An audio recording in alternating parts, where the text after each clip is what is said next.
Dikatakan, ia yang menyediakan benih bagi penabur dan roti untuk dimakan, ia juga akan menyediakan benih bagi kamu dan melipat gandakannya dan menumbuhkan buah-buah kebenaranmu. Kamu akan diperkaya dalam segala macam kemurahan hati yang membangkitkan rasa syukur kepada Allah oleh karena kami. Saya berdoa, jemaat MDC menjadi yang seperti Paulus katakan ini.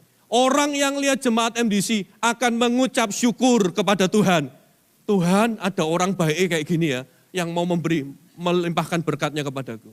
Ya, bukan kalau kita datang di antara komunitas orang-orang langsung ngomong, dia datang, kita menjauh. Orang itu, mencekno orang itu ya.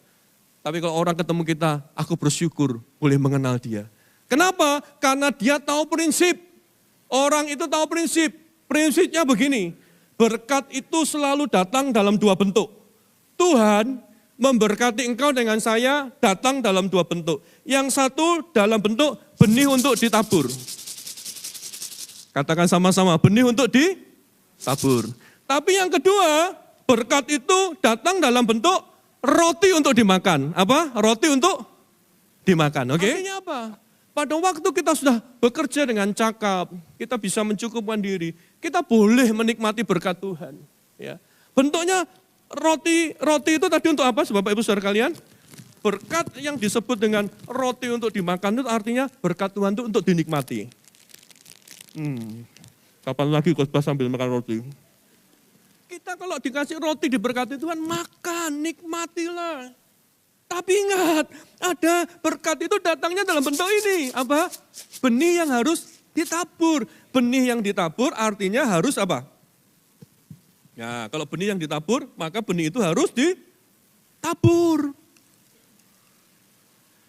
Tapi saya mau kasih tahu, saya berharap ini tidak menyindir Anda. Karena saya percaya itu tidak ada di sini. Tapi ada orang yang tidak cuma rotinya yang dimakan, benihnya dimakan juga. Halo? Halo? Halo? Halo? Benih yang harusnya ditabur itu, benih itu dimakan juga. Saya mau tanya, apa yang terjadi dengan orang yang makan benih? Tapi itulah kehidupan. Tuhan itu sudah adil.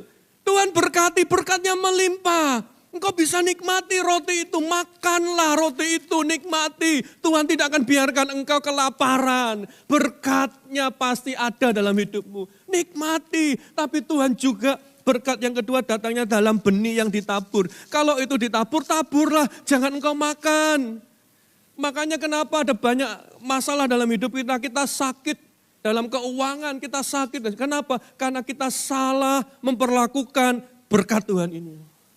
Rotinya sudah kita makan dan kita tidak cukup, kita tidak puas, kita makan benih yang harusnya kita tabur. Oleh sebab itu prinsip yang kedua ini penting, limpahkanlah berkat itu. Artinya dalam hidup ini Paulus sedang mengajari kita ini dilimpahi untuk melimpahkan, meneruskan, membagikan berkat tak terbatas itu kepada orang lain. Kalau saudara, mungkin Anda seorang pekerja, seorang profesional, tiba-tiba gaji Anda naik. Kadang-kadang kita perlu memikirkan, Tuhan gajiku dinaikkan, aku cukup sebenarnya dengan hidupku ini. Atau jangan-jangan itu sisanya itu adalah, kelebihannya itu adalah benih untuk ditabur. Siapa Tuhan yang aku perlu berkati? Itu cara berpikir yang Paulus sedang ajarkan. Mengerti berkat itu datangnya sebagai roti yang bisa dinikmati, dimakan. Tapi itu cukup dan harus ada benih yang ditabur.